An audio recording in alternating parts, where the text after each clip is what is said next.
तो जहां तक मुझे याद है हमने लास्ट क्लास के अंदर वेव फ्रंट पढ़ा था, continuous locus of all the particle which are vibrating in the same phase, remember same definition yes sir. टेराटाइप। और फिर हमने रिफ्लेक्शन और रिफ्रैक्शन को भी प्रूव किया था, जो कि एग्जाम में सबसे ज्यादा भर भर के आता है। ठीक है, तभी केमिस्ट्री डेरिवेशन। क्लास नहीं होनी थी क्या? क्या? केमिस्ट्री क्लास है नहीं अभी? नहीं नहीं नहीं, केमिस्ट्री तो शाम को है ना, फिजिक्स है नहीं, अभी तो ग्रुप पे डाला था। ठीक है, तो अब हमारे पास क्या आ रहा है, देखो प्रिंसिपल ऑफ सुपरपोजिशन आ रहा है। ये प्रिंसिपल ऑफ सुपरपोजिशन तुमने 11th में ही पढ़ा था। तो जब भी हमारे पास वेव्स होती हैं, तो जब भी वेव सुपर इम्पोज होती हैं, तो इसका जो टोटल रिजल्टेंट होता है या टोटल डिस्प्लेसमेंट जो होता है, तो वो क्या होता है, कैन वी से it is the vector sum of the individual waves. भाई यस सर। जैसे मान लो श्रेया कहीं पे जा रही है, लेकिन श्रेया की बहुत सारी लड़कियों से लड़ाई हो गई, तो बहुत सारी लड़कियां आई उसको मतलब मार के चली गई। ठीक है, किसने यहाँ पे मारा, किसने यहाँ पे, किसने यहाँ पे, कोई मार मार के चली गई सारी। तो इसको टोटल चोट कितनी आई है, इसको टोटल दीक्षा आ जाएगी ना, उससे पहले बचा है। अच्छा, तो टोटल चोट जितनी आई है, जितने लोगों ने मारा इसे, उतनी तो टोटल चोट आई है। तो इसका मतलब यही तो हुआ सुपर पोजिशन। भाई जितने भी लोग मार के जाएंगे, ऐसे थप्पड़ मार के गए मान लो, तो उतना ही ज्यादा तो गाल लाल हो जाएगा। तो इसी तरीके से तो जितने भी नंबर ऑफ वेव्स होती है, जितने भी ज्यादा सुपर इम्पोज होता है, तो इससे फाइनली जो रिजल्टेंट डिस्प्लेसमेंट जो बनता है वो क्या होता है, vector sum of the all the displacement of the individual waves. ठीक है, तो जैसे मान लो ये पहली वेव का डिस्प्लेसमेंट हुआ, ये दूसरी वेव का, तीसरी, चौथी, पांचवी, छठी, सातवीं, तो जो फाइनल बनेगी वो इन सबका वेक्टर सम होगा। ठीक है, समझ में आ गया? तो ये एक तरह से वाली बात हो यस गई, सर। बूंद बूंद से सागर भरता है। तो इसका मतलब बूंद बूंद डालोगे तभी तो सागर भरेगा। ठीक है, तो इसीलिए तो सारे बच्चे एक बार जरा लिख लेंगे हाँ, तो तेज मत करो। When a number of waves travelling through a when a number of waves travelling through a medium when a number of wave, जब बहुत सारी वेव आपस में आके मिलती हैं, सुपर इम्पोज होती हैं, when a number of wave travelling through a medium super impose with each other superimpose with each other, then the resultant displacement, when a number of waves traveling through a medium superimpose with each other, then the resultant displacement then the resultant displacement then the resultant displacement at any point at any point at a given instant, या at an instant, एक क्षण में, is equal to the is equal to the is equal to the vector sum of the vector sum of the displacements vector sum of the displacements due to individual waves due to due to individual waves at that point due to individual waves at that point। ठीक है, तो मान लो मेरे पास बहुत सारी wave रही हैं, और जो वेव रही हैं वो क्या रही है, मान लो पहली वाली वेव का जो डिस्प्लेसमेंट रहा है वो y1 रहा है, दूसरी वाली वेव का जो डिस्प्लेसमेंट रहा है वो y2 रहा है, तीसरी वाली वेव का y3, ऐसे सो फोर्थ एंड सो ऑन, ये मेरे पास yn तक जा रहा है। ठीक है, तो इसका मतलब जो मेरे पास टोटल रिजल्टेंट आएगा, फिर ये मेरे पास वेक्टर सम लेना होता है हमेशा, लिखा है ना देखो डेफिनेशन में वेक्टर सम। तो इसका यस मतलब ये सर। टोटल कितना हो जाएगा, फिर vector sum of all the displacement. एक ग्रुप में मान लो सारे लोग एक प्रोजेक्ट पे काम कर रहे हैं, तो टोटल प्रोजेक्ट कितना, तो प्रोजेक्ट मान लो फर्स्ट आ गया तो सबको क्रेडिट मिलेगा ना, क्योंकि उसमें सबका ही भागीदारी है। ऑल्दो ऐसा होता नहीं है, काम सिर्फ एक ही करता है कॉलेज में भी। अगर कोई मेजर माइनर प्रोजेक्ट होता है, तुम बीटेक बीटेक करते हो, तो थर्ड ईयर और फोर्थ ईयर के अंदर मतलब लास्ट सेमेस्टर्स में तुम्हें मेजर प्रोजेक्ट करना होता है एक। ठीक है, तो उसमें ग्रुप बनाए जाते हैं चार चार पांच पांच के, बोला जाता है कि सब लोग अपना अपना कंट्रीब्यूशन देंगे, लेकिन एक्चुअली देखा जाए तो दो और तीन लोगों का ही कंट्रीब्यूशन होता है, कभी कभी एक का भी होता है। ठीक है, तो इसीलिए तो वैसे वो तो स्कूल लगभग में भी वही होता है सर। अच्छा, हाँ स्कूल में भी वही होता है वैसे तो, इसलिए स्कूल में ज्यादातर टीचर इंडिविजुअल देते हैं ना कि ग्रुप में। ठीक है, तो ऐसा भी देखा गया है। तो ये हमारे पास है वेक्टर सम ऑफ दी, ये याद रखना है। अब देखो इसी को देखते हुए ना हमारे पास ना, तुम एक बात बताओ, ये चीज मैंने शायद 11th क्लास में बताई थी तुम लोगों को। अगर एक वेव ऐसी है और दूसरी वेव मान लो इस तरीके से है, तो जब ये दोनों मिलेंगी तो एक बात बताना जरा, ये आपस में कैसे मिलनी चाहिए, कंस्ट्रक्टिवली मिलेंगी या डिस्ट्रक्टिवली मिल रही है?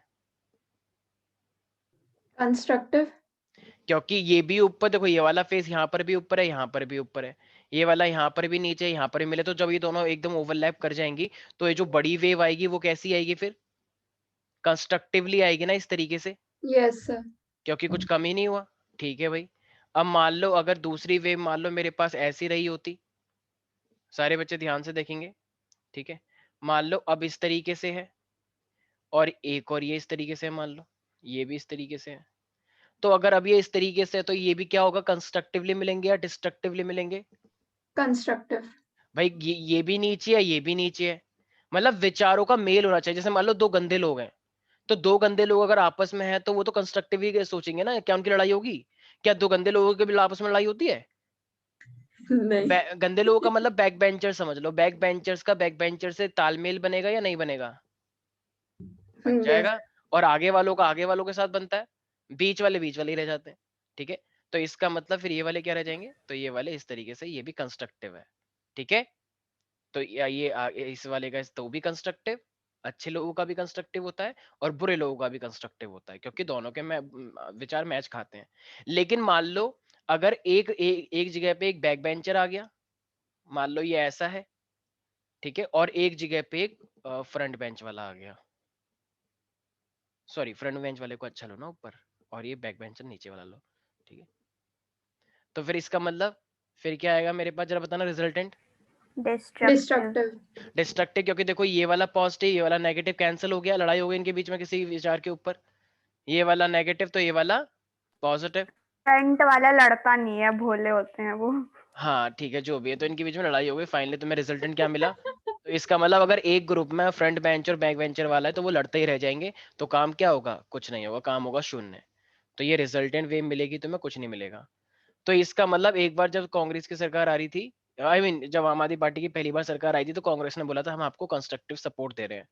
हर बार मैं ये डायलॉग लेता हूँ शायद। तो इसका मतलब कंस्ट्रक्टिव सपोर्ट दे रहे, तो इसका क्या मीनिंग है? इसका मीनिंग है हम बस आपको सपोर्ट कर रहे हैं, हम आपके विचारों से कोई मेल नहीं खाते, बस हम आपको सपोर्ट कर रहे हैं नंबरों में। कंस्ट्रक्टिव का मतलब हम आपकी किसी भी नीति के अंदर कोई भी रोड़ा नहीं अटकाएंगे, आपको जो करना है आप करिए, बस हम आपको नंबर दे रहे हैं एमएलए का। तो इसे बोलते हैं कंस्ट्रक्टिव। ठीक है, जब जहां पे भी कोई भी काम बुरा ना हो। लेकिन यहाँ पे तो बुरा हो गया, इसने इसको कैंसिल कर दिया और इस वाले ने इसको कैंसिल कर दिया। ठीक है। तो इसका यस मतलब सर। अगर दो लाइट रेज मिल रही होंगी, सारे बच्चे ध्यान से देखेंगे, अगर दो लाइट, देखो भाई जब भी लाइट आती है तो लाइट के अंदर वेव होता है जो तुम्हें कभी दिखती नहीं है। लाइट के अंदर वेव होती है ना जो कभी तुम्हें दिखती नहीं है। Yes sir. तो मान लो अगर दो लाइटें अगर आपस में मिल भी रही हैं और मान लो ये एक स्क्रीन है, तो जरा खुद सोचना, अगर ये मान लो यहाँ पे एक ब्राइट लाइट हमें दिख रहा है, एक ब्राइट बैंड दिख रहा है, सपोज करो अभी आने वाले टाइम में एक्सपेरिमेंट आने वाला है बहुत अच्छा। तो अगर ये ब्राइट दिख रहा है, ब्राइट का मतलब चमक मार रहा है ये, तो ये ब्राइट किसका रिजल्ट रहा होगा, कंस्ट्रक्टिव का या डिस्ट्रक्टिव का? कंस्ट्रक्टिव। और कंस्ट्रक्टिव रहा होगा तो कंस्ट्रक्टिव तो देखो कंस्ट्रक्टिव या तो इस तरीके से ऐसे रहा होगा। अगर ये पॉजिटिव है तो इसका मतलब ये वाला भी क्या रहना चाहिए, पॉजिटिव। और जब ये वाला नेगेटिव है तो ये वाला दूसरा भी भी क्या, नेगेटिव। नेगेटिव। तो ठीक है, तो पॉजिटिव पॉजिटिव या नेगेटिव नेगेटिव ये दोनों मिलते हैं तो ब्राइट बनता है। लेकिन अगला वाला क्या मिलता है हमें स्क्रीन में, मान लो डार्क, ऐसे अल्टरनेट लाइट और डार्क बैंड बनते हैं, तो ये डार्क मिल रहा है, तो डार्क क्यों बन रहा होगा? डिस्ट्रक्टिव। क्योंकि एक वेव रही होगी ऐसी स्ट्रेट और एक रही होगी डॉटेड, इस तरीके से। ठीक है, हम नीचे वाली वेव को डॉट डॉट करके बनाते हैं और इस वाली को एकदम हम फ्री हैंड करके बनाते हैं, ऐसे कंटिन्यूअस। तो याद रहेगा सब बच्चों को, इसमें कोई डाउट है एवरीबडी? नहीं सर। तो इसी तरीके से जैसे मान लो मेरे पास एक कोई भी एक स्क्रीन है, ठीक है, तुम्हें पता है कि अगर मान लो यहाँ पे मैंने एक बल्ब लगाया है, तो बल्ब पे मान लो अब इस कार्डबोर्ड के अंदर मैंने ऐसे छोटा सा ये छेद सा कर दिया इस तरीके से, ठीक है, एक स्लिट बोलते हैं इसे। तो ये स्लिट जा रहा है, तो अब जब यहाँ से लाइट रे आगे पास करेगी तो वो किसकी तरह एक्ट करता है, याद करो, वो flash source, secondary wave. Secondary source की तरह काम करता है वो। मतलब यस जैसे सर। कि जैसे बल्ब अब यहीं पर ही लगा है, तो जब यहाँ पे ऐसे वेव फ्रंट बन रहे होंगे तो अब यहाँ से नए वेव फ्रंट निकलेंगे बाहर की साइड। सर ठीक यस है, सर। और इसी तरीके से अगर आगे और स्क्रीन लगी हुई है, ठीक है, अब देखो ये जो निकलता जा रहा है ना, ये तो यही तो है वो वेव्स। तो देखो एक पॉजिटिव तो एक ऐसे डिस्ट्रक्टिव, एक पॉजिटिव ऐसी एक, इस तरीके से। तो ये वेव आपस में जब दो हमारे पास ऐसे होंगे ना स्लिट, तो ये दोनों आपस में क्या करते हैं, टकराते हैं। तो अब देखो यहाँ पे मान लो ये दो स्लिट है, तो इसको इस तरीके से देखना, एक ऐसा है पॉजिटिव साइकिल, फिर उसके बाद नेगेटिव साइकिल, फिर पॉजिटिव साइकिल, फिर ऐसे नेगेटिव साइकिल। इसी तरीके से सेम यहाँ पर भी होगा पॉजिटिव साइकिल। ये वेव है जो लाइट से लाइट जो तुम्हें कभी दिखते नहीं है, तो देखो ये आपस में मिल रहे हैं इस तरीके से, कुछ कुछ देखो मिल रहे नहीं मिल रहे। Yes sir. Yes, sir. तो ये जो मिल रहे हैं इस तरीके से ऐसे ऐसे, इसी की वजह से ये स्क्रीन पे हमें क्या मिलता है, अल्टरनेट लाइट और डार्क बैंड मिलता है। ठीक है, तो अब हम यस यही सर। चीज ठीक है, तो अब हम इसी को देखने वाले हैं। तो अब हम यही चीज अब हम देखने वाले हैं। ठीक है, कि अब ये मेरे पास कौन सा साइंटिस्ट था जिसका नाम था यंग डबल स्लिट एक्सपेरिमेंट। ठीक है, वाईडीएससी से बोलते हैं, और आई गेस तुम लोगों ने इसे काफी सुना भी होगा वाईडीएससी के बारे में, राइट। तो Yes. थॉमस यंग था उसका नाम। तो ये इंटरफेरेंस तुम लोगों को पता ही है कि जब भी दो लाइट वेव्स आ रही हैं जो जिनके बीच में कोई भी ऐसा मतलब कोई भी फेज डिफरेंस हो, या तो वो कांस्टेंट रहना चाहिए या जीरो रहना चाहिए। फेज डिफरेंस मतलब कि इसका मतलब है देखो, या तो अगर ये जीरो से स्टार्ट हो रहा है तो दूसरा वाला भी जीरो से। ऐसा मत करना कि एक ऐसे है एक ऐसे करके वेव आ रही है तो एक ऐसी आ रही है, ऐसी। वो फेज डिफरेंस 5 हाँ, से जो वो तो करते थे. तो इसीलिए फेज डिफरेंट अगर है तो वो कांस्टेंट फेज रहना चाहिए, लेकिन ऐसा टेढ़ा मेढ़ा फेज डिफरेंस मत बनाना। ठीक है, फेज का मतलब जहां से ये स्टार्ट हो रहे हैं इनिशियल। तो इसलिए या तो फेज डिफरेंस कांस्टेंट रखना होता है हमें, या फिर जीरो रखना पड़ता है। मतलब जो वो भी अगर ओरिजिन से तो दूसरा वाला भी ओरिजिन से हो। ठीक है, यहाँ तक किसी को कोई दिक्कत तो नहीं है एवरीबडी। No, sir. ठीक है, तो अब ये जो देखो, अब ना तुम एक चीज देखोगे, तो सबसे पहले अगर मैं यहाँ पे बताऊं प्यारे प्यारे बच्चों को, तो जरा आदित्य, मान लो मेरे पास एक मेन सोर्स है, मेन सोर्स वो दो स्लिट पे टकरा रहे हैं।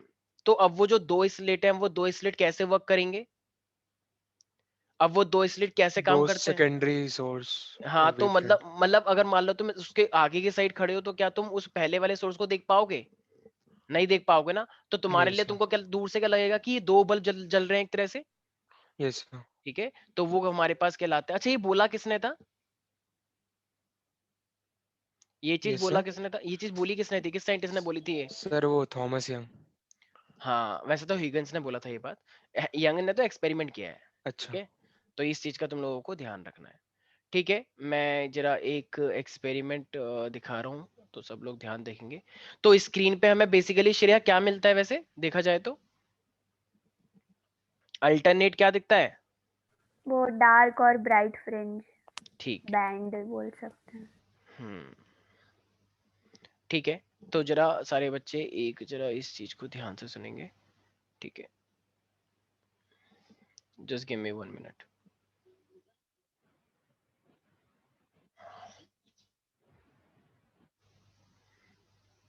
एक second just.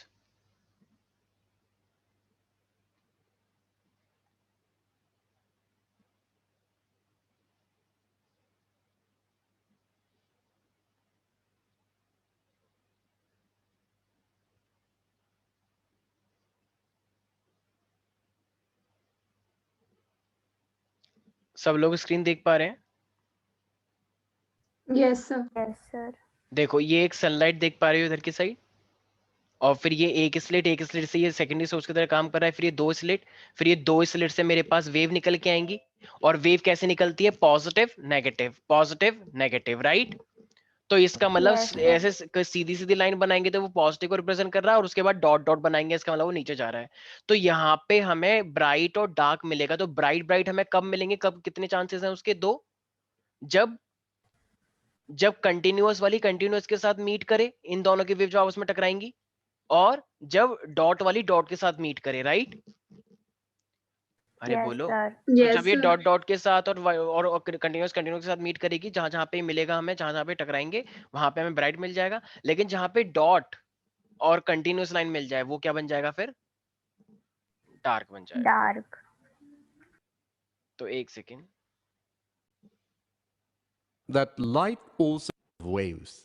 Therefore, it is natural to expect that light also exhibits the phenomenon of interference. But interference of light is not so evident as the interference of sound waves. This is due to the very small wavelength of light waves as compared to the wavelength of sound waves. In 1801, Thomas Young demonstrated successfully the interference of light by performing a double slit experiment. Young allowed sunlight to pass through a hole and then at some distance through two pinholes. As ये चीज देख पा रहे हो, ये main source से निकली light, अब ये सेकेंडरी सोर्स की तरह काम कर रहे हैं, ठीक है। तो ये देखो, ये जो लाइट आपस में मिल रही है, ये Yes, sir. तो ये जो लाइट मिल रही है ना, ये चलते चलते चलते यहाँ पे आगे स्क्रीन पे टकराती हैं, तो हमें अल्टरनेट ब्राइट और डार्क बैंड मिलते हैं। तो S1 and S2, when light was received on a screen, an uneven distribution of light intensity was observed on the screen. A number of alternate dark and bright spots were seen on the screen. The phenomenon of interference can be understood on the basis of Huygens' principle. The secondary wavelets coming from S1 and S2 have equal amplitude, velocity, and wavelength. In figure, the continuous circular arcs represent the regions of wave crest. The dotted circular arcs represent regions of wave trough. वो At बात अलग है, points वो marked by बात small अलग cir- है कि यहाँ पे इन्होंने कंटिन्यूअस डार्क और डॉटेड ढंग से दिखाई नहीं रखा। क्या किसी को दिख रहा है डॉटेड? मुझे तो नहीं दिख नहीं। रहा। तो वो इन्होंने ढंग से दिखा नहीं रखा है। यहाँ पे मैं एक डायग्राम दिखाऊंगा, उससे और क्लियर दिखेगा। डॉट डॉट का मतलब नीचे ट्रफ होता है और कंटिन्यूअस का मतलब क्रेस्ट होता है, ठीक है, जो वेव हम बनाते हैं ऊपर नीचे। Yes, sir. cycles, the trough of one wave is superposed over the trough of another wave, or the crest of one wave falls over the crest of another wave. According to the principle of superposition, the amplitude and hence the intensity of the एक second, हाँ, सब लोगों को ध्यान रखना है कि जो इंटेंसिटी और एम्पलीट्यूड का ये रिलेशन बताने वाले हैं, हमेशा सब लोगों को ध्यान रखना है एम्पलीट्यूड का square, intensity is always directly proportional to amplitude का स्क्वायर। जो भी आपको एम्पलीट्यूड दिया जाएगा तो उसको स्क्वायर के डायरेक्टली प्रोपोर्शनल क्या होती है? इंटेंसिटी होती है, ठीक है। तो जितना ज्यादा Yes, sir. एम्पलीट्यूड, उसके स्क्वायर के बराबर क्या होता है मेरे पास? इंटेंसिटी आती है, ठीक है। तो ये चीज सब लोगों को ध्यान रखना है। तो देखो, अभी कंस्ट्रक्टिव के लिए एम्पलीट्यूड आपको 0 मिला था या कुछ या एकदम 0 हो गया था? जरा बताना एक बार। अभी जब मैंने बताया था कंस्ट्रक्टिव के दो केस, तो वहां पे एम्पलीट्यूड बड़ा हो गया था, छोटा हो गया था? बड़ा हो गया था। बड़ा हो गया था, तो उसका ए स्क्वायर के मुकाबले तो इंटेंसिटी और बढ़ जाएगी, इसलिए हमें ब्राइट मिलते हैं। लेकिन जब हमने डिस्ट्रक्टिव बताया था, डिस्ट्रक्टिव में फाइनल हमें क्या मिला था? एम्पलीट्यूड 0 ही था। तो 0 था, तो 0 का स्क्वायर तो 0 ही आएगा।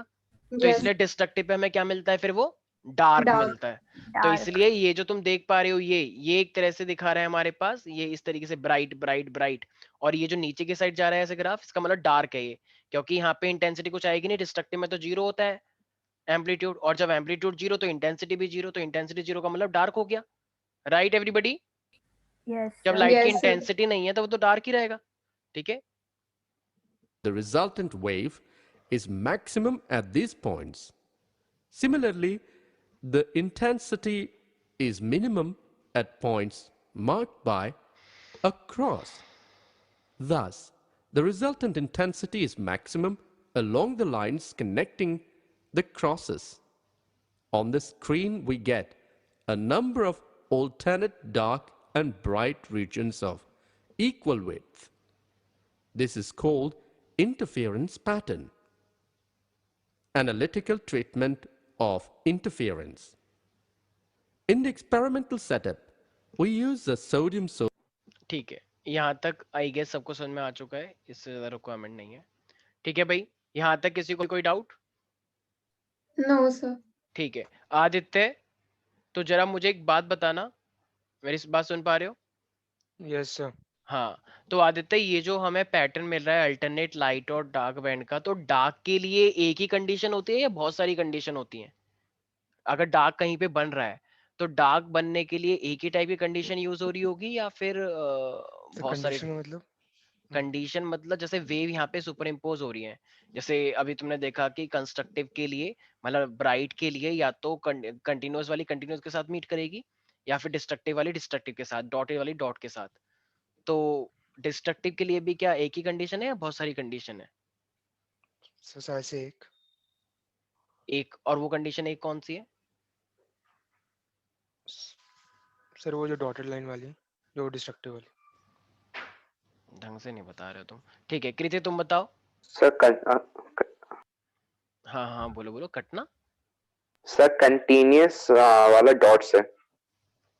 हाँ जब कंटिन्यूअस और डॉटेड वाली आपस में मिलती हैं तो फिर वो मेरे पास क्या बन जाता है प्यारे प्यारे बच्चों? तो वो बन जाता है मेरे पास डार्क। अब मैं बस एक छोटा सा डायग्राम दिखाना चाहता हूँ क्योंकि अगर मैं उसे बनाऊंगा तो थोड़ा सा आई गेस तुम लोगों को ही दिक्कत आएगी, तो मैं इससे अच्छा बेटर है कि तुम्हें दिखा दूं। Just give me 1 minute. Actually इसके डायग्राम ना अवेलेबल नहीं होते हैं गूगल पे, इसलिए हमें एनसीईआरटी का ही लेना पड़ता है। Just 1 minute.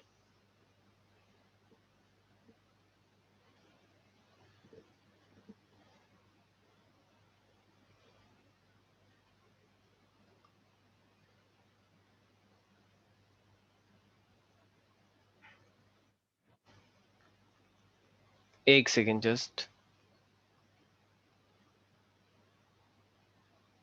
तो श्रेया अगर मैं इंटेंसिटी की बात पूछता हूँ तो फिर इंटेंसिटी में ये एम्पलीट्यूड के साथ क्या रिलेशन लगता है वैसे?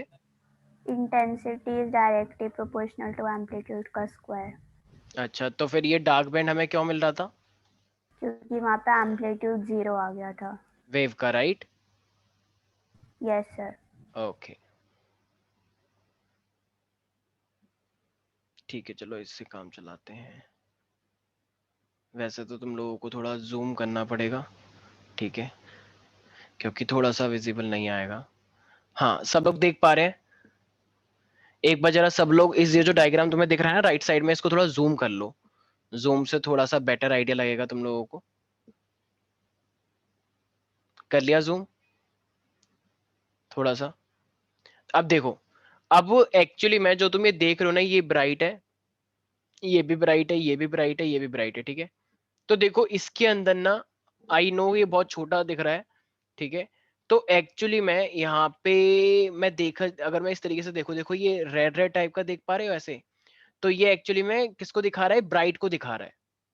तो ये ब्राइट को दिखा रहा है, तो देखो ये देख पा रही हो ये रेड और रेड मिल रहा है, ये देखो ये रहा, ये देख रहे हो ये रेड Yes, और sir. रेड।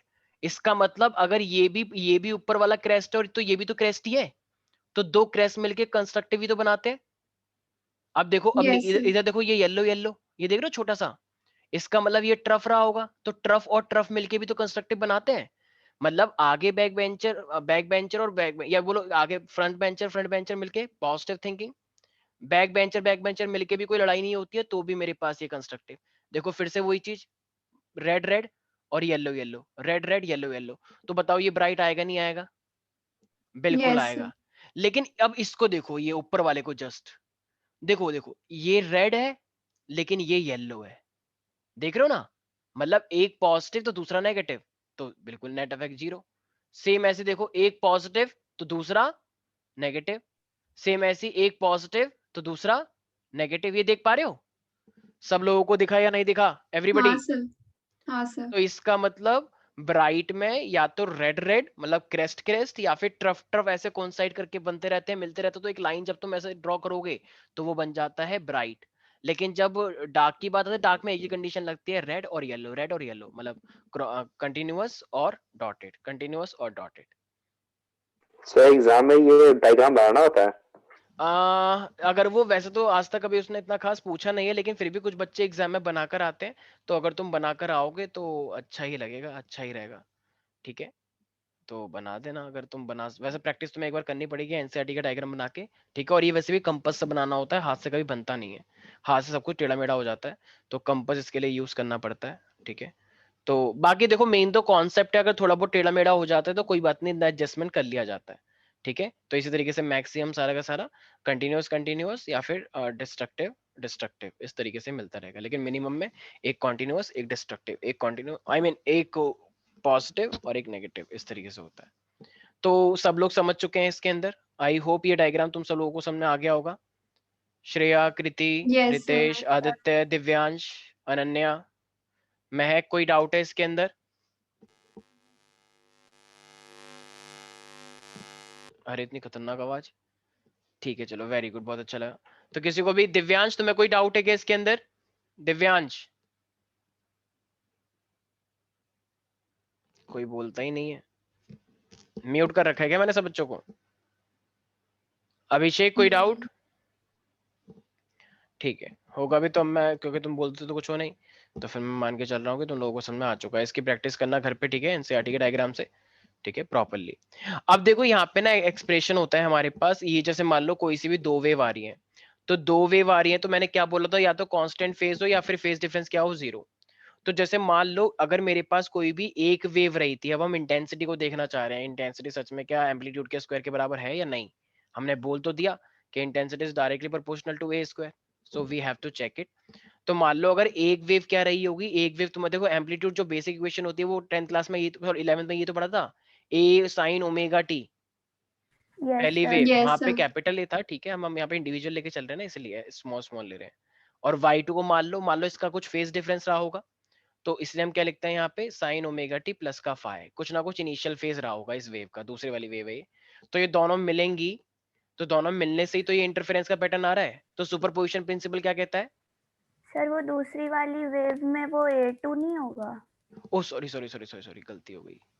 यही तो मैं चेक करना चाह रहा था कितने It's बच्चे यहाँ पे okay. अटेंटिव हैं। ठीक है, वेरी गुड श्रेया, तुमने दिखा दिया कि दीक्षा के एब्सेंस में भी तुम काम अच्छा करती हो। सुपरपोजिशन प्रिंसिपल, ठीक है, जब वो रिकॉर्डिंग देगी तो उसे बड़ा प्राउड फील होगा। तो ये सुपरपोजिशन प्रिंसिपल है, बस रो ना जाए वो।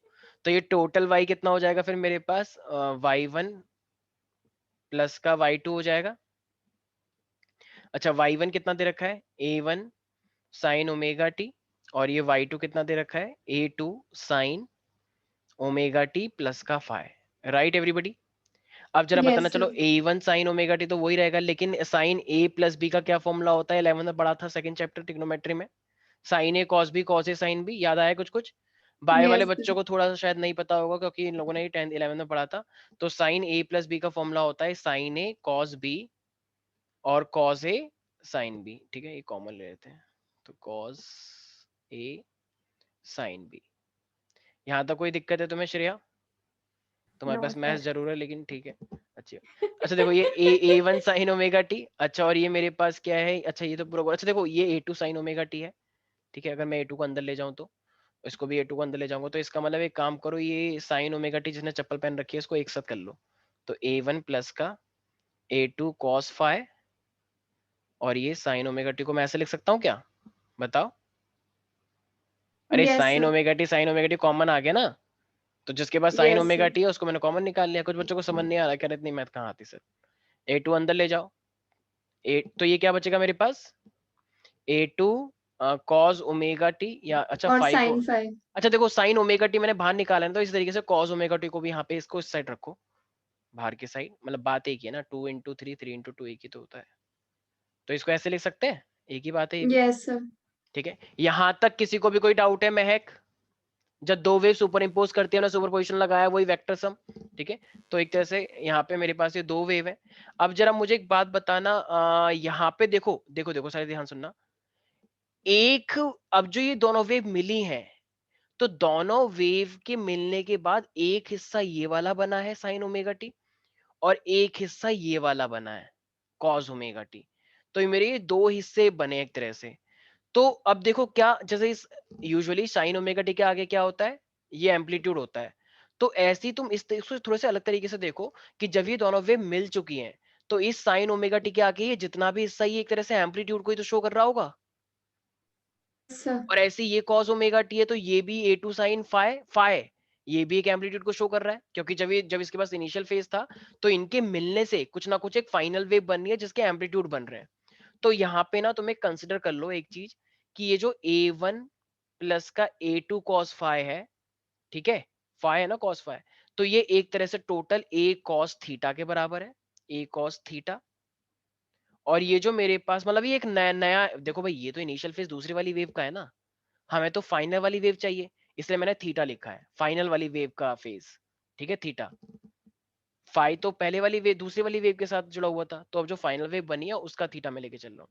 ऐसे ये a2 साइन फाई है, तो इसको मैं क्या मान सकता हूँ, a साइन थीटा। यहाँ पे थोड़ा सा आई नो कि तुम लोग सोच रहे हो ये सब क्या हो रहा है, इतना भी कुछ नहीं हो रहा है भाई। ये जब वेव मिल चुकी है तो ये फाइनल वेव की इक्वेशन आई है ऐसी, तो ये एम्पलीट्यूड में बढ़ गया है, ये एम्पलीट्यूड फाइनल वाली वेव्स का है, तो इसलिए हम इसे क्या बोल रहे हैं, ए कॉस थीटा, क्योंकि फाई के टर्म्स में नहीं बता सकते, फाई के टर्म्स में तो वो है ही दूसरी वाली वेव, हमें तो फाइनल वाली वेव के लिए लेना है, इसलिए हमने ए कॉस हमने कंसिडर किया है। सर इससे फिर वो बाद में वो ए स्क्वायर से आसानी से आ जाएगा रिलेशन। हाँ इसीलिए कर रहे हैं, इसीलिए ही कर रहे हैं, ठीक है, ताकि वो इक्वेशन बन जाए साइन स्क्वायर और कॉस स्क्वायर वाले, ठीक है। तो ये मेरे हाँ पास सर। कंसिडर कर लिया है, यहाँ तक किसी को भी दिक्कत तो नहीं है एवरीबॉडी। तो अब जब तुम ये वैल्यू इसके अंदर पुट करोगे तो ये क्या बन जाएगा, जरा बताना एक बार। A cos theta, theta theta, और ये हो जाएगा थीटा साइन हो ओमेगा जाएगा। टी, और ये क्या हो जाएगा मेरे पास, a two sine phi, a sine theta, और ये बन जाएगा कॉस ओमेगा टी। अब जरा बताना, अगर तुम ए को कॉमन लोगे तो ये किसका फॉर्मूला बन गया, सोचो सोचो, ए को कॉमन लोगे साइन तो omega t plus theta. Yes, तो ये मेरे पास फॉर्म देखो, कॉस थी, cos A sine B, sign A cos B, तो किसका फॉर्मूला होता है, साइन ए साइन प्लस का। का बी। यस तो सर। इसका मतलब अगर मैं ए को कॉमन ले लूंगा तो ये मेरे पास अब फॉर्मूला पूरा किसका बन जाएगा, a sorry sorry a sine shut up omega t plus का थीटा थीटा। तो बताओ यार, यही चीज तो हमें निकालनी थी। देखो एक वेव ऐसी है, दूसरी वेव ऐसी है, जब ये दोनों मिलती हैं तो रिजल्टेंट वेव बनती है। तो जो रिजल्टेंट वेव बनी है, तो देखो इसके अंदर भी एक इनिशियल फेज जैसा कुछ है या नहीं है, हाँ वो है। फाई नहीं है, उसका अपना एक इनिशियल फेज है जिसके अंदर ऑलरेडी फाई इंक्लूडेड है। देखो ये थीटा है कॉस थीटा, तो इस कॉस थीटा के अंदर ऑलरेडी ये फाई इंक्लूड हुआ या नहीं हुआ, यही तो हमने माना हो था। गया सर। लेकिन वो हो उसको थोड़ी गया। दिखाएगा, जैसे मान लो एक प्राइम मिनिस्टर मोदी जी हैं, प्राइम मिनिस्टर मोदी जी को उनके मंत्रियों ने बहुत सारी एडवाइस दी, तो अब जब मोदी जी बोलेंगे तो उसको अपना एडवाइस बना के बोलेंगे या बोलेंगे कि मेरे मंत्री ने ऐसा बोला था इसलिए मैं बोल रहा हूँ, बताओ। अपनी। अपना बोलेंगे ना भाई, यही तो जैसे बहुत सलाहकार होते हैं सरकार में, तो 100 सलाहकार होते हैं कि ये कर लो ये कर लो, ऐसा करना ठीक रहेगा, इससे जनता को फायदा होगा। तो फिर तारीफ किसकी होती है, मोदी जी की होती है या सलाहकार की होती है, मोदी मोदी जी की जी। होती है ना, ठीक है। तो इतना मोदी जी कहाँ सोच पाते हैं, सबको सलाहकार का ही तो है, ठीक है, लेकिन नाम उनका ही होगा ऑफ कोर्स। तो यही वाली बात है, तो ये नया तो आ गया थीटा, लेकिन इसके अंदर एक्चुअल में किसका वो है, क्रेडिट किसको मिलना चाहिए, इन फेस को, इसकी वजह से तो सब कुछ हुआ ही है। तो भाई देखो एकदम सही भी लग रहा है, ये पहली वाली वेव थी, दूसरी वाली वेव है, और ये जो दोनों मिलके बनी है वो क्या बन गया, बड़ा वाला एम्पलीट्यूड। क्या इस बड़े वाले एम्पलीट्यूड के अंदर भी ये छोटे छोटे एम्पलीट्यूड इंक्लूडेड है, यस सर। देखो ये A1 और A2 बड़ा वाला एम्पलीट्यूड इसमें इंक्लूडेड है। तो इसका मतलब भाई ये चीज फाइनली मेरे पास ये आ गई है, यहां तक किसी को भी कोई डाउट है। तो इसका मतलब हमने ये तो प्रूव कर दिया कि जब दो वेव मिलती हैं तो जो फाइनल वेव बनती है वो भी a sine omega t plus theta ही बनती है, लेकिन जो पहले फाई था अब यहाँ पे हमें थीटा लेना है, उसका अपना एक वजूद है। यहाँ तक कोई भी डाउट, ये एग्जाम में आता है ध्यान रखना, इसका मतलब जो वेव बन रही है एकदम यहाँ पे दिख रहा है कि हाँ भाई सुपर इम्पोज हो रहा है, और न कोई कॉस साइन में नहीं आया, अगर कंस्ट्रक्टिव है तो वो भी कंस्ट्रक्टिवली ही इस तरीके से मिल रही है, ठीक है। तो ये एग्जाम में पूछा जाएगा। अब लेकिन अभी तक हमने वो चीज तो ड्राइव नहीं करी जो हमने यहाँ पे बोला था, आई ए, ठीक है, मतलब ये हमारे पास है एक्चुअली में एम्पलीट्यूड का स्क्वायर, लेकिन हमें एक इंटेंसिटी के टर्म्स में भी देखना है कि मान लो अगर दो वेव है, अगर उनकी कुछ इंटेंसिटी है तो इंटेंसिटी के तो टोटल इंटेंसिटी कितनी हो जाएगी, भाई पहली वेव की भी कुछ इंटेंसिटी है, दूसरी वेव की भी कुछ इंटेंसिटी है, तो जब दोनों वेव सुपर इम्पोज करेंगे तो फाइनल इंटेंसिटी कितनी बनेगी, हमें उस पर भी तो विचार करना है, ठीक है। तो वो देखते हैं, ये तो हमने देख लिया फाइनल। तो ये रिजल्ट, तो ये इसे क्या बोल सकते हैं, रिजल्टेंट वेव बोल सकते हैं, yes sir. Displacement of resultant wave, ठीक है। अब आते हैं, अब भाई देखो तुम लोगों ने क्या देखा, तो तुम लोगों ने देखा कि एक तो हमारे पास ये था ए कॉस स्क्वायर जो हमने माना था, कंसिडर किया था, और एक हमने ये कंसिडर किया था, ये मान लो इक्वेशन नंबर 1 थी, और ये 2 थी जो हमने कंसिडर करी है। एक काम करो, इसका स्क्वायर कर दो और ऐड कर दो, ठीक है। तो इसको करोगे तो फिर अंदर वालों को भी करना पड़ेगा, राइट। तो जब तुम स्क्वायर और ऐड कर दोगे तो ये मेरे पास क्या बन जाएगा, तो स्क्वायरिंग और एडिंग कर रहे हैं हम, स्क्वायरिंग और एडिंग ऑफ 1 एंड 2।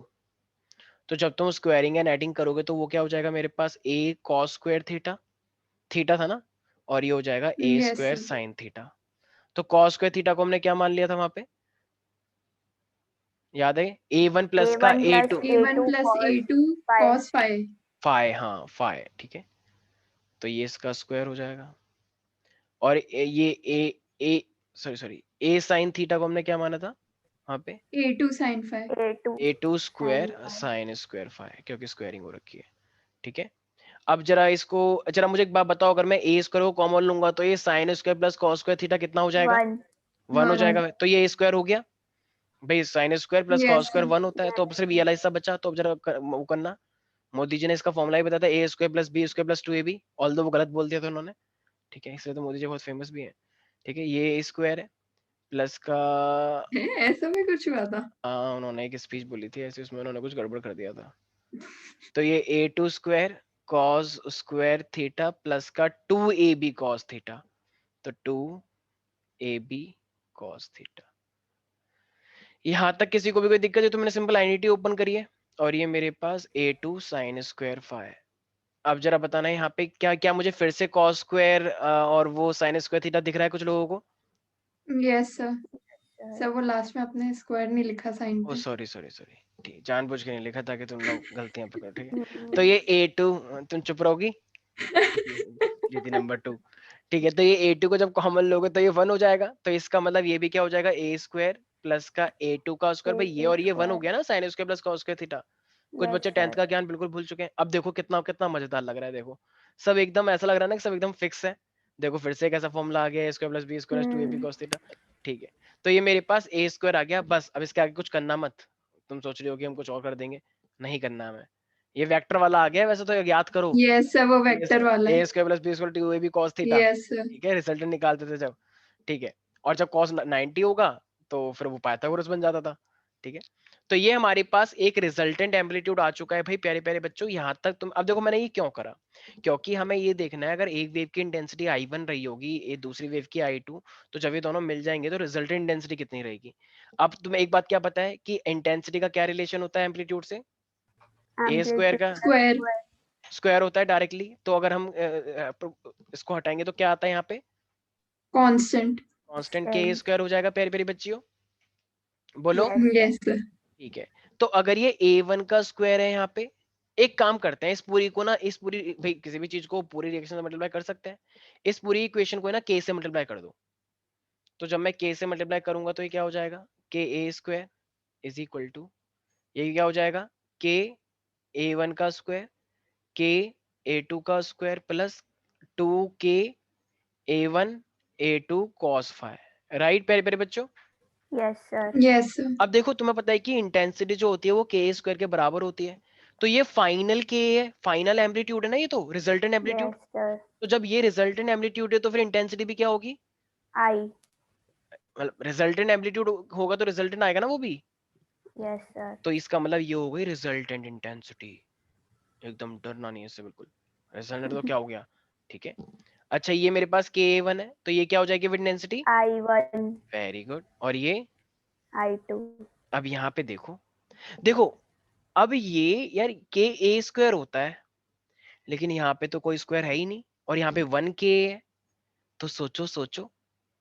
अच्छा मुझे एक बात बताओ, अगर मैं पूरे का रूट ले लूंगा, और पूरे का रूट लेना चाह यहाँ पे, तो क्या होता है, root I is equal to root K, और ये a हो K. जाएगा। Yes, Yes, sir. sir. तो क्या यहाँ पे वो तुम्हें दिख नहीं रहा है, देखो चुपके चुपके ध्यान से देखो, इस k को अगर तुम रूट के कर दोगे, और a तो है ही है, तो ये भी तो रूट आई बन जाएगा फिर। अरे k Yes, को sir. रूट के कर सकते हो ना, तो एक रूट के a1 के साथ हो गया, एक रूट के a2 के साथ हो गया, तो फिर ये क्या बन जाएगा मेरे पास, तो 2 Under root I1. I1 root अलग अलग भी ले सकते हो, एक साथ भी ले सकते हो, कह रहे हैं कि चलो एक साथ रहता है, ठीक रहता है। तो I1 I2 और ये मेरे पास जाएगा cos phi। Cos phi. तो यही मेरे पास क्या है, this is my resultant intensity. किसी को भी कोई डाउट यहाँ तक प्यारे प्यारे बच्चों? तो यही था बस मेरे पास। तो इसका मतलब total intensity should be equal to I1 plus I2 plus का 2 root I1 I2 cos phi। तो ये मेरे पास है, इस तरीके से मेरे पास क्या होता है, टोटल इंटेंसिटी आती है जब भी दो इंटेंसिटी की जो वेव है वो आपस में इंटरफेयर करती है। किसी को भी, हाँ जी मैम बोलिए। आपने बोला था कि हम डराइव करेंगे कि इंटेंसिटी हाँ वो एम्पलीट्यूड एक्चुअली, हाँ एक सेकेंड, वो मेरे मुंह से गलत निकल गया था, उसका यूज करके हम इंटेंसिटी ड्राइव कर रहे हैं, रिजल्टेंट वाली, अच्छा, ठीक है। तो ये जो के I is equal to A square है, इसका यूज करके हम रिजल्टेंट इंटेंसिटी ड्राइव कर रहे हैं, ठीक है, माय बैड। हाँ जी। ठीक है, नाउ शट अप। तो ये यहाँ पे ध्यान रखना है। तो रिजल्टेंट इंटेंसिटी जो होती है I1 plus I2 root I1 I2 cos phi, सब लोगों को यहाँ पे याद रखना है। ठीक है, रितेश, महक, दिव्यांश, अभिषेक, सुकृति, कनव, कोई भी डाउट? एक तो बच्चे इतने सारे आ रहे हैं, एकदम खूब एकदम लापरवाही कर रखे बच्चों ने। भाई जिनके पास अपना ऑडियो नहीं है वो कम से कम चैट पे तो भेज दो कि समझ आ गया नहीं आ गया। एक गंदे से बात भेज दो टी। कोई डाउट है यहाँ तक? देखो, वेरी गुड। ठीक है, तो देखो अब ना कोई भी चीज कंस्ट्रक्टिव होगी, कोई भी चीज डिस्ट्रक्टिव होगी, ये किस पे डिपेंड करता है? ये डिपेंड करता है cos phi के ऊपर, राइट? तो अब जब ये cos phi के ऊपर डिपेंड करता है तो जरा मुझे एक बात बताओ, अगर मैं कंस्ट्रक्टिव इंटरफेरेंस ले रहा हूं तो कंस्ट्रक्टिव इंटरफेरेंस में ना जो cos phi की वैल्यू है वो कितनी आनी चाहिए? क्योंकि वो प्लस हो रहा है तो उसकी वैल्यू कितनी आनी चाहिए? 1। 1 आनी चाहिए कंस्ट्रक्टिव इंटरफेरेंस। तो कंस्ट्रक्टिव इंटरफेरेंस में जो cos phi है, phi की वैल्यू 1 आनी चाहिए। और अगर cos phi की वैल्यू 1 आ रही है तो इसका मतलब वो phi कितना हो जाना चाहिए फिर? 0 डिग्री। कितने पे 1 आती है cos की वैल्यू? cos 0 पे। और 0 के बाद फिर वो रिपीटेशन होता है क्योंकि ये हार्मोनिक फंक्शन होते हैं, 2 पेरियोडिक पाई फंक्शन। 4 पाई। तो इसका मतलब अगर 0 पे 1 आती है तो इसका मतलब पक्की बात है 0 के बाद वो कब रिपीट करेगा? एक पूरा चक्कर लगाने के बाद 2 2 पाई, पाई। फिर से चक्कर लगाने के बाद 4 पाई, 4 फिर पाई। से चलता रहेगा, राइट? ठीक है भाई, Yes. तो ये हो यस गया। तो ये तो हुआ चलो मेरे पास फेस, इसका मतलब ये फेस का जो रिलेशन आएगा कंस्ट्रक्टिव का वो इतने पे रिपीट होता रहेगा। अब ना एक चीज सब लोगों को ध्यान रखनी है। क्या याद रखनी है? जरा मुझे एक बात बताना।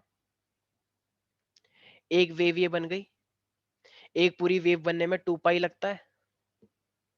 बोल दो नहीं लगता है? यस। लगता है, ठीक है। तो 2 पाई लगता है। अच्छा, यहां से लेकर यहां तक होने में वेवलेंथ भी लगती है फिर एक लैम्डा। Yes, sir. क्या मैं गलत बोल रहा हूँ? कि हाँ, शट अप, ऐसा कुछ नहीं है। नहीं। तो 2 पाई अगर ये मेरे पास है, पूरा का पूरा एक फेस बन रहा है और यहाँ पे इसका मतलब तो 2 पाई को करने में कितना पार्ट डिफरेंस कवर होता है? लैम्डा। लैम्डा। तो फिर ये तो चलो, तो ये लैम्डा पाथ डिफरेंस हुआ ना। पाथ डिफरेंस होता है मीटर में और फेज होता है 2 पाई में। इसका मतलब 2 पाई को कवर करने में ये 2 पाई है। एक पूरा चक्कर एक तरह से को वेव बना दिया ना भाई, यहां से निकाल के इसको इधर ले जाओ तो ये वेव ही तो बनी एक। अगर तुम इसको ऐसे ले जाओगे तो सर्कल बन जाएगा 2 पाई। तो 2 पाई को बनने में लैम्डा पार्ट डिफरेंस कवर होता है। तो फिर 1 पार्ट डिफरेंस को करने में कितना लगेगा जरा बताना एक बार? 2 pi by lambda. Very good. तो 2 पाई बाय लैम्डा के लिए 1 पार्ट डिफरेंस हो गया। इसका मतलब पाथ डिफरेंस और फेज डिफरेंस में क्या रिलेशन होता है? 2 पाई बाय लैम्डा का होता है। ठीक है, ये चीज ध्यान रखनी है सब बच्चों को। तो इसका मतलब अगर तुम लोगों के पास ऑलरेडी थीटा दे रखा है ये, तो थीटा अगर दे रखा है 0 और फिर ये 2 पाई है, फिर मेरे पास ये 4 पाई है, तो क्या मैं एक सेकेंड जस्ट, तो फिर अब मैं यहाँ पे पाथ डिफरेंस कैसे निकालूंगा? जरा कोई बता सकता है? जरा सोचना एक बार, पाथ डिफरेंस कितना आना चाहिए मेरे पास? सोचो। पाथ डिफरेंस मेरा निकलता है वैसे तो लैम्डा की टर्म्स में, और फेज डिफरेंस निकलता है मेरा पाई के टर्म्स में। तो अब जरा सारी बात ध्यान से देखना, वैसे तो सामने ही तुम देख पा रहे हो। अगर ये मेरे पास फेज डिफरेंस निकल के आया है तो जरा बताना पार्ट डिफरेंस कितना निकल के आएगा? 0 के लिए तो चलो 0 रहेगा। 2 पाई के लिए कितना लैम्डा बनता है? सोचना जरा, अभी तो बताया 2 पाई के लिए कितना लैम्डा बनता है। लैम्डा। तो 2 पाई के लिए कितना बन जाएगा? एक लैम्डा। 4 पाई के लिए कितना लैम्डा बनेगा? So 2. 2 लैम्डा। 6 पाई के लिए? 4 लैम्डा। अरे देखो, 3 4 लैम्डा, लैम्डा। 3 लैम्डा, मतलब एकदम अलग ही लेवल पे चल रही है बिल्कुल एकदम। और इस तरीके से मैथ्स। ये हमारे पास क्या जाएगा, ये हो बस। जाएगा एन लैम्डा। ठीक है, तो इसका मतलब प्यारे प्यारे बच्चों, थीटा फेज डिफरेंस जो रिपीट करता है वो 0, 2 पाई, 4 पाई, और हमको पता है कि 2 पाई पे एक लैम्डा बनता है। 0 पे तो 0 रहेगा। 2 पाई पे एक लैम्डा, 4 पाई पे 2 लैम्डा कवर होता है। क्योंकि देखो 2 पाई का मतलब क्या है? देखो ये पूरा का पूरा एक 2 पाई और ये एक पूरा का पूरा ऐसे 4 पाई। तो कितने लैम्डा कवर हुए जरा बताना एक बार? 2 लैम्डा। 2 लैम्डा। तो इस तरीके से कर लोगे? अगर मैं तुमसे बोलूं कि 10 लैम्डा कवर हुए हैं सॉरी सॉरी सॉरी सॉरी 10 पाई कवर हुए हैं, तो 10 पाई पे कितना लैम्डा बनेगा? 5। 5, क्योंकि 2 लैम्डा में 1 लैम्डा कवर होता है। ठीक है भाई, कर लोगे? वो सोच में पड़ गई, नहीं आया ना तुम्हें, समझ नहीं आ रहा ना कुछ कुछ? सच से नहीं बताओ। आ गया सर, आ पक्का? गया सर। ठीक है, Yes, तो ये sir. ये किसके लिए है फिर कंडीशन? कंस्ट्रक्टिव कंस्ट्रक्टिव के लिए ये कंडीशन लगती है। लेकिन अगर मैं बात लिख करूं, दिया सर आप। मैंने क्या कर दिया? इंटरफेरेंस। इंटरफेरेंस रेट, ठीक है ऐसे। ठीक है, तो ये हमारे पास, तुम कभी डॉक्टर नहीं बन पाओगे, अफसोस। तो ये डिस्ट्रक्टिव इसीलिए पीसीएम लिए। ठीक है, ये मेरे पास डिस्ट्रक्टिव इंटरफेरेंस है। अब बताओ वो चीज डिस्ट्रक्टिव कब होगी? देखो ये फॉर्मूला, ये cos फाई है, अगर मैं इसमें से ये माइनस करूंगा तभी तो ये मिनिमम होगा भाई। Yes sir. i1 plus i2 तो Yes, रहेगा, sir. मैंने ये 1 रखा था ताकि वो प्लस होके मैक्सिमम बने। अगर ये -1 आ जाएगा पूरा cos फाई, तो फिर इसमें से कुछ माइनस होगा, तो फिर ये वैल्यू कम हाँ हो सर। जाएगी। तो इसका मतलब हमें अब cos फाई कितना रखना चाहिए फिर मिनिमम के लिए? -1। Very good. और cos फाई अगर मैं अपना -1 रखूंगा तो जरा बताना किस पे होता है -1 cos? 180. पक्का? 180। सोच लो एक बार। यस। तो 180 के लिए फिर पाई, जब जब 360 के लिए 2 पाई होता है, तो 180 के लिए कितना होगा पाई? पाई। पक्का पाई होगा? यस हाँ. सर। मेरी बात सुनता तो मेरी बात रिपीट कर दी भाई। जब 2 पाई के लिए, ध्यान सुनना सारे बच्चे, अगर 2 पाई के लिए हमारे पास, सॉरी सॉरी 2 पाई के लिए अगर ये मेरे पास क्या बनता है, पूरी साइकिल एक रिपीट होती है, ठीक है, मैक्सिमम होता है। छोड़ो छोड़ो, सिंपल सी बात है, -1 है तो इसका मतलब 180 होता है, और 180 का मतलब सिंपल सा होता है पाई। ठीक है, बायो वाले बच्चे ज्यादा कंफ्यूज ना हो, 180 का मतलब क्या होता है? पाई होता है। ठीक है, वैसे तो सारे बच्चे आए भी नहीं है, इतने सारी छुट्टियां करते हैं, तो कुछ मतलब तो है नहीं यहाँ पे। तो 180 का मतलब कितना हो जाएगा? पाई हो जाएगा। तो फिर पाई के बाद नेक्स्ट वैल्यू कब आएगी फिर? वो ऑड मल्टीपल्स पे। भाई पाई के बाद वैल्यू कितनी आनी चाहिए? ऑड में क्यों आनी चाहिए? पाई के बाद तो 2 पाई लगता है मुझे तो। तो सर वही वो, 1 मिनट। 2 पाई पे फिर वो पहले जैसा बन जाएगा ना। हाँ हाँ वही वही, वो कंस्ट्रक्टिव हो जाएगा ना। हाँ, 2 पाई पर तो कंस्ट्रक्टिव होता है। देखो अभी तुमने बोला पाई मतलब 180, 180 पे क्या होता है? डिस्ट्रक्टिव होता है। तो अगर तुम 2 पाई पे आ गए फिर तो वो कंस्ट्रक्टिव हो जाएगा, हमें तो डिस्ट्रक्टिव चाहिए। तो इसका मतलब इनके बीच में जो है ये पाई, इसके बाद 3 पाई, इसके बाद 5 पाई। याद है वो डायलॉग फिर से यहाँ पे भी आने वाला है, जिस तरीके से बेबी को बेस पसंद है, यहाँ पे बेस ऑड पसंद नंबर है। पसंद है। ठीक है, तो ये उसमें भी आया था, केमिस्ट्री में भी आया था। ठीक है, तो इसलिए पाई 3 पाई, वैसे इस बेबी को बेस पसंद करके कुछ और कर देंगे, जिस तरीके से श्रेया को तो इसी तरीके से यहाँ पे दीक्षा और ना पसंद है। कुछ भी, तो इसीलिए कुछ भी. तो ये हमारे पास 5 पाई। ठीक है, तो पाई 3 पाई, बल्कि वो बोलना चाहती है कि दीक्षा नहीं कृति पसंद है इसलिए ऐसे। ठीक है, तुम दीक्षा को फंसा अरे रही हो मैं। यार. तो पाई 3 पाई 5 पाई। ठीक है, तो अब जरा मुझे एक बात बताओ, अगर ये पाई 3 पाई है, अगर ये 1 पाई है, तो 1 पाई पे कितना लैम्डा बनता है? खुद सोचना एक बार, सारे बच्चे ध्यान सुनना। 2 पाई पर 2 पाई पर 1 लैम्डा बनता है, तो पाई पर कितना बनेगा लैम्डा? π/2। Pi by 2। λ/2। हाँ ध्यान सुनो ना भाई, फेज जब पाई है तो पाथ डिफरेंस कितना बनेगा? λ/2. पाथ डिफरेंस लैम्डा में होता है, फेज डिफरेंस पाई में होता है। क्या कर रहे हो? तो इसलिए जब जब 2 पाई पर 2 पाई फेज है तो उसके लिए 1 लैम्डा होता है। ये पाथ डिफरेंस है, ये मेरे पास फेज है। अब जब थीटा पाई है, तो थीटा पाई है तो पाई के लिए लैम्डा कितना हो जाएगा? जरा इसको पाई निकालना ना, 2 को इधर ले जाओ, तो ये λ/2 हो गया। अच्छा यस 3, सर। फिर 3 पे कितना हो जाएगा? इसका मतलब जहां पे पाई हो वहां पे λ/2 कर दो, सब कुछ आसान हो जाएगा तुम्हारे लिए। 3 तो λ/2। ये 3 तो 3 है ही, पाई की जगह पे क्या कर देना है? λ/2। पाई तो λ/2. पाई है ही, पाई की जगह पे क्या कर देना है? 5 λ/2. Very good, so and so forth. अच्छा अभी 1 3 5 रिपीट हो रहा है, तो फिर इसको हम क्या कर सकते हैं? याद करो 1 3 5 अगर होता है, तुमने पढ़ा होगा अरिथमेटिकल प्रोग्रेशन में, तो फिर उसे हम क्या लिख 2n सकते हैं? -1 या +1। हाँ देखो, कुछ टीचर्स 2n-1 भी बोलते हैं और कुछ टीचर्स 2n+1 भी बोलते हैं, तो बात एक ही है। ठीक है प्यारे प्यारे बच्चों, अबे ऑड नंबर तुम्हें लाना है, तो ऑड नंबर Yes, 2n में से एक sir. माइनस भी कर सकते हो, और ऑड नंबर में तुम 2n प्लस भी कर सकते हो। एक टीचर बहस कर गई, बताओ, कह रही कि नहीं नहीं तुम्हारी टीचर ने गलत बताया है, उनके स्कूल में -1 लिखवाया था, मैंने +1 लिखवा दिया था।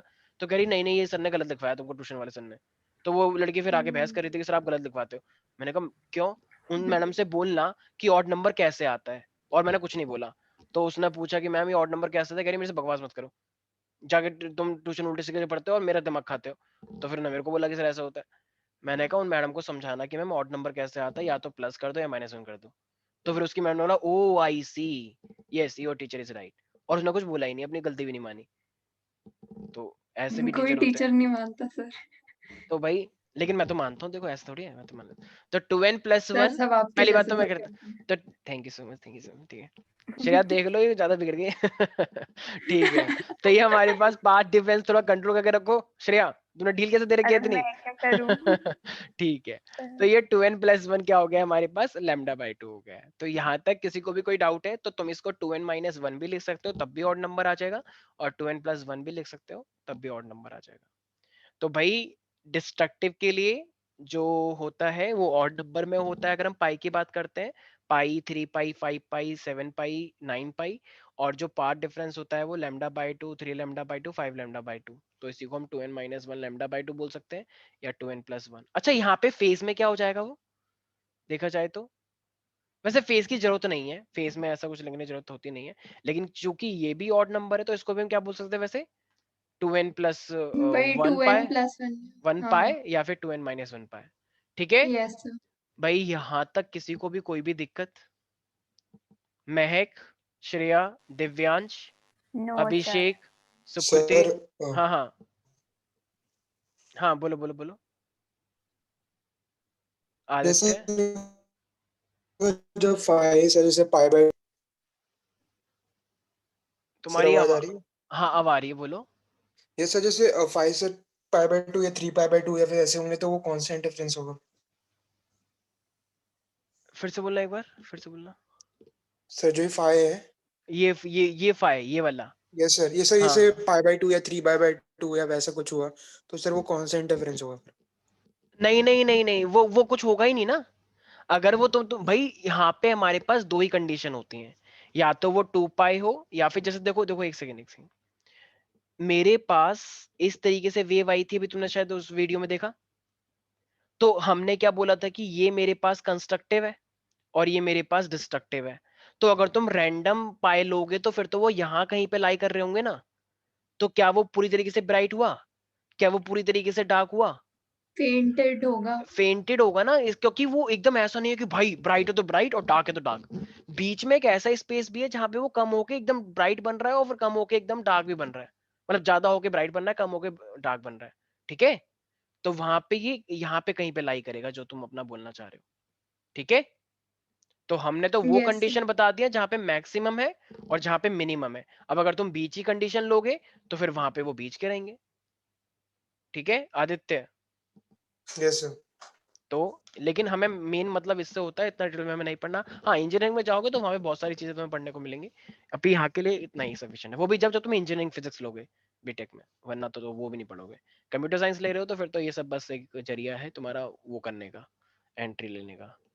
ठीक है भाई, कोई भी डाउट तो नहीं है इसके अंदर? एवरीबडी, नो सुकृति, सर। नहीं सर। मेरी आवाज आ रही है? Yes sir. सुकृति, कोई भी डाउट है इसके अंदर? Yes sir. No sir. ठीक है, तो देखो अब ना यहाँ पे हमारे पास एक चीज आती है, जैसे कभी भी हमें सस्टेन इंटरफेरेंस चाहिए। हम चाहते हैं कि इंटरफेरेंस बना रहे अपना पूरा, मतलब तो इंटरफेरेंस के लिए ना एक कंडीशन होती है कि हमको जो सोर्सेज चाहिए होते हैं वो कोहेरेंट चाहिए होते हैं। मतलब तुम ऐसा नहीं कर सकते कि एक साइड तुमने सोडियम लैंप रख दिया, एक साइड तुमने ट्यूबलाइट रख दी, तो भाई यहाँ से जो लाइट आ रही है और यहाँ से जो लाइट आ रही है दोनों में फर्क हो जाएगा फिर, क्योंकि वो कंटिन्यूअसली लाइट को सेम फ्रिक्वेंसी के साथ इमिट नहीं कर पाएंगे, और उनमें फेज डिफरेंस या तो जीरो और कांस्टेंट भी नहीं रह पाएगा। तो कोहेरेंट सोर्सेस की दो कंडीशन होती हैं, एक उनकी फ्रीक्वेंसी सेम रहनी चाहिए, और दूसरी या तो जीरो फेज डिफरेंस हो या फिर कांस्टेंट फेज डिफरेंस। कांस्टेंट। ठीक है, तो इसका मतलब अगर मैं कोहेरेंट सोर्सेज, इंटरफेरेंस के लिए कोहेरेंट सोर्सेज चाहिए होते हैं, ये हम इंटरफेरेंस से तो पढ़ रहे हैं जब से। तो अगर मैं यस हाँ कोहेरेंट सर। सोर्सेज की बात कर रहा हूं तो कोहेरेंट सोर्सेज क्या होते हैं everybody? The two sources of light which can emit the light continuously with the same frequency and having zero or constant phase difference। Constant phase difference. सारे बच्चे एक बार लिख लेंगे, ये बहुत इंपॉर्टेंट भी है, लिख लें। two sources of light which continuously emit light which continuously emit light, which continuously emit light source, sorry, which continuously emit light waves of same frequency. अच्छा सेम फ्रीक्वेंसी है तो फिर काइंड ऑफ सेम वेवलेंथ भी हो जाएगी, ठीक है, तुम same frequency with a zero और with a zero or constant phase difference, with a zero or constant phase difference is called coherent sources, तो जिनका ये नहीं होगा, जो कॉन्टिन्यूसली एमिट नहीं करेंगे, जिनका ये फेज और ये सब टेढ़ा मेढ़ा हो जाएगा, फेज को डिफरेंस कांस्टेंट नहीं रहेगा, तो फिर क्या हो जाएगा, इनकोहेरेंट। तो उसे हम बोलेंगे इनकोहेरेंट, ठीक है। तो कोहेरेंट के लिए जब ये कंडीशन है तो इनकोहेरेंट के लिए ठीक है, इसका उल्टा लिख देना। नहीं आ रहा है कुछ भी समझ में किसी को भी, आ गया सर। ठीक है। तो ये चीज हमें तो सब लोगों को ध्यान रखना है, ठीक है। तो कंडीशन हमारे पास क्या होनी चाहिए कि जब भी हमारे पास टू सोर्सेज होते हैं तो वो सिंगल सोर्स से लेने चाहिए हमें, ठीक है, और वो मोनोक्रोमेटिक लाइट देनी चाहिए। मोनोक्रोमेटिक का मतलब क्या होता है, कोई बताएगा जिसके पास क्या होता है, सिंगल वाइट लाइट। ठीक है। तो देखो अगर तुम्हें कोई से भी दो सोर्सेस चाहिए जो कि कोहेरेंट है, मान लो तुम ले रहे हो तो कोहेरेंट सोर्सेस तुमने ले लिए अलग अलग, और तुम कोहेरेंट चाहते हो कि वो कोहेरेंट रहे दो सोर्सेस लेने के बाद, तो ध्यान रखना वो दो सोर्सेस पहली बात तो खुद भी एक सेम सोर्स से आने चाहिए। जैसे दो स्लेट तुमने बना ली तो वो खुद भी दो सोर्स से आने, मतलब वो जो दो सोर्स है तुम्हारे पास वो खुद एक सोर्स से आना चाहिए। ऐसा नहीं कि अलग अलग लाइट है, अलग अलग सोर्सेस हैं, तो कुछ ना कुछ तरीके से तुम्हें उसे सेम सोर्स से कनेक्ट करना पड़ेगा। दूसरी बात, वो दोनों के दोनों मोनोक्रोमेटिक लाइट देनी चाहिए, और उनका जो पाथ डिफरेंस है वो क्या रहना चाहिए, कांस्टेंट या जीरो। हाँ पाथ डिफरेंस की नहीं बात कर रहा हूँ, फेज। अब मैं पाथ डिफरेंस की बात कर रहा हूँ। मतलब पाथ डिफरेंस थोड़ा बहुत हो जाता है लेकिन ज्यादा पाथ डिफरेंस नहीं होना चाहिए। वो तो फेज था जो तुम कह रही थी मैम, पाथ डिफरेंस में ज्यादा बड़ा गैप नहीं आना चाहिए, ठीक है। तो अगर कोई भी, अगर मैं बोलूं what are the condition for obtaining the two coherent sources of light, तो क्या बोलोगे कि वो दो लाइट सोर्स कहां से आने चाहिए, सिंगल सोर्स से। और वो क्या प्रोड्यूस करने चाहिए उनको, मोनोक्रोमेटिक लाइट। और इनका पाथ डिफरेंस क्या होना चाहिए, ज्यादा नहीं होना सिमिलर चाहिए। कंपेरेबल होना चाहिए। हाँ ज्यादा लार्ज नहीं होना चाहिए। याद रहेगा सब बच्चों को ये बात, यस सर। ठीक है। मान लो अगर एक क्वेश्चन तुमको दे दिया जाए कि मान, सारे बच्चे ध्यान से सुनेंगे, कि मेरे पास दो मोनोक्रोमेटिक लाइट हैं, मान लो वो कोहेरेंट भी हैं, तो एक का एम्पलीट्यूड मान लो ए है और दूसरी वेव का एम्पलीट्यूड मान लो 2a है, मतलब एक वेव थोड़ी छोटी है एक वेव थोड़ी बड़ी है, और इनका जो फेज डिफरेंस में जो डिफरेंस है ना वो पाई/3 है, पाई/3। अब ठीक है, वो जो पूछा था तुमने क्या नाम है, आदित्य, तो इनका जो फेज डिफरेंस बनना है वो पाई/3 बनना है, और तब भी वो मिल गए। तो अब ये पूछ रहा है तो बताओ इसका रिजल्टेंट एम्पलीट्यूड क्या आएगा अब, जब ये वेव मिल गई तो अब ये रिजल्टेंट एम्पलीट्यूड क्या आना चाहिए भाई, फॉर्मूला पता है एम्पलीट्यूड का, याद करो, कुछ ऐसा फॉर्मूला आया नहीं आया रिजल्टेंट एम्पलीट्यूड का, देखो क्या ये एक रिजल्टेंट एम्पलीट्यूड का फॉर्मूला है, यस सर। ये छोटा एम्पलीट्यूड, ये छोटा एम्पलीट्यूड, और दोनों मिलके क्या बना रहे हैं, बड़ा एम्पलीट्यूड, तो ये ए स्क्वायर यहाँ पे अंडर रूट लग जाएगा भाई, ये फाइनल एम्पलीट्यूड ही तो है फाइनल वेव का।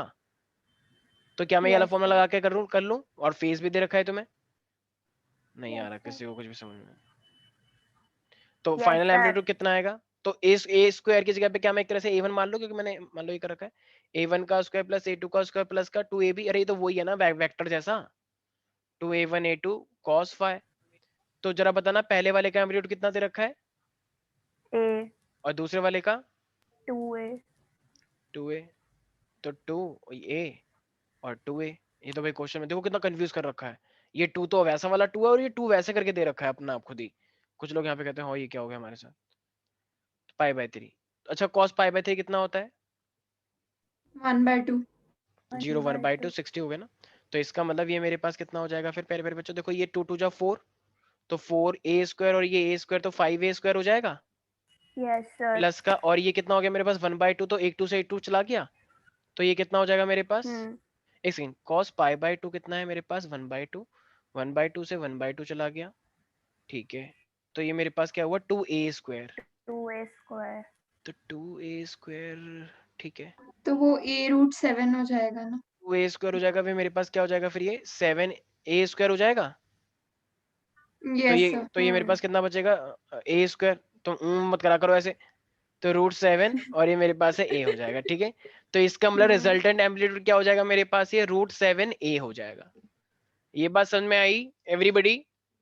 Shreya, yes sir. कृति, सुकृति, बाकी बच्चे तो आ ही नहीं रहे, ठीक है, वेरी गुड, शाबाश, बहुत अच्छी बात है, तुम लोग बहुत डिसिप्लिन और बहुत डिसेंसी के साथ क्लास कर रहे हो।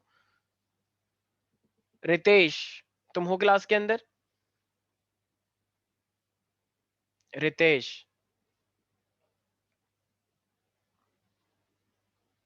न्यू ईयर सेलिब्रेशन हो रहा है क्या यार आज? क्या आज कुछ बात है क्या आज बच्चे कम क्यों है इतने? मतलब आज कुछ हो तो मुझे भी बताओ ताकि मैं भी कुछ एंजॉय करूं। फिर ऐसे फरवरी आ रही है इसलिए कुछ हो रहा है क्या? प्री फैब सेलिब्रेशन है क्या? आज कितनी तारीख है? आज आज 11 है तो शायद। जनवरी नहीं खत्म हुआ। अभी तो जनवरी आज चल 10 रहा है, 11 है। 11। 11th है सर। 11 को क्या होता है? चॉकलेट डे होता है क्या? मतलब अगले महीने, ठीक। ये सही है यार, मतलब फैब का पता सेलिब्रेशन नहीं पहले से ही सर। जनवरी में मनाओ, और फैब में तो मनाएंगे ही मनाएंगे। चलो बहुत सही है, तो वैसे 14 जनवरी भी आ रहा है फिर तो, ठीक है, सब कुछ प्री सेलिब्रेशन भी हो रहा है, फिर रियल में भी होगा, फिर पोस्ट सेलिब्रेशन भी होगा। वाओ यार, ये तो बहुत सही है, जनवरी फरवरी मार्च, बल्ले बल्ले, ठीक है। चलो बायोलॉजी बना दी इसको भी, इसमें भी होता है ऐसा प्री इवेंट और रियल इवेंट और पोस्ट इवेंट। पर चलो ठीक है, अब हम क्या बोले। चलो भाई आज के लिए इतना ही करते हैं फिर, ठीक है, rest of the portion we sir, will discuss. हाँ हाँ हाँ, बोलो बोलो बोलो। आपने बोला था वो कुछ स्टार आप अच्छा कुछ अच्छा